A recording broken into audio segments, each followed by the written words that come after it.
critic of Ken Ofori-Atta. He's MP for Bolga Central, a member of the National Democratic Congress. He's joining us on the line. Honorable Adongo, you're welcome to Eyewitness News. Good evening to you and to your listeners. Good evening. Finally, your prayer has been answered. Congratulations, or it's too late? No, this is clearly window dressing. If you follow events and you watch critically what has happened, I do not doubt the competence and the abilities of Dr. Mohammed Amin. He was my former colleague on the finance committee, my senior at school. I have a very good respect for him, except to say that they've given him the job in one hand and taken it with the right, because now he is a minister, and they've appointed the very person that we're removing as the senior presidential advisor on the economy.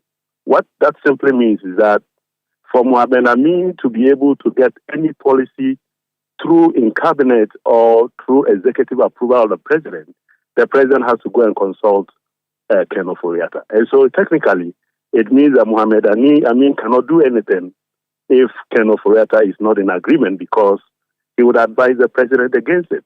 Do you have this on authority, or is speculation? Yeah, well, you would get it in no cause. That is exactly what has happened. And I'm okay. So let me just read it. Let me just read it to put it in perspective for our listeners. So it's a story done by Obafos Asari on asasiradio.com. And we do know the ownership of Asasi Radio and the connection to government. The story is titled Ken Ofori-Atta Kwekwe Free to be appointed special envoys. And the story says the former finance minister, Ken Ofori-Atta, is to be appointed as a senior presidential advisor on the economy. He will also serve as the president's special envoy on international investment and the capital markets, according to Asasi news sources in the office of the president. Also to serve as an advisor, our check suggests, is Kwekwe Free, the former environment, science, technology and innovation minister, who, according to Asasi sources, is slated to be appointed as President Akufo-Addo's special envoy on climate. Ofori-Atta this morning was relieved of his role as Minister for Finance, a position he held for 7 years. He leaves the Ministry of Finance with the enviable record of being the longest-serving finance minister in Ghana's Fourth Republic. Mohammed Amin Adam, the current Minister of State, will take over. So that's the story I believe that you are referring to. Yeah, exactly. We picked this early in the morning that basically that was a compromise to allow him to step aside, but a compromise that gives him a lot more powers to influence the decisions of the president and the thinking of the president on the economy. But he's just going to be an advisor. No, yes, but it means a lot. If the president is going to be listening to the very person that you are taking over from, what it simply means that you better get him to agree with what you are doing before you go to the president. And especially the relationship is not just an ordinary person. This is a relationship born out of family. And so you would understand that Mohammed Amin Anta has a very difficult situation. Let me give you a simple scenario. So you have a coach who fails to qualify your team out of the group stages. Everybody says fire him if you want the Black Stars to be better. You remove him, appoint a head coach, and makes him the team manager. And a team manager have more powers than a coach. So basically what it simply means is that you are simply having that person manage the team and simply putting somebody there as a stooge who basically has no role.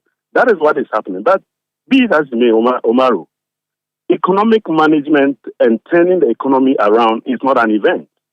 It takes a couple of months, if not a year. And so by the time Mohammed Amin Anta even gets to sit properly on that seat, we have ended the year.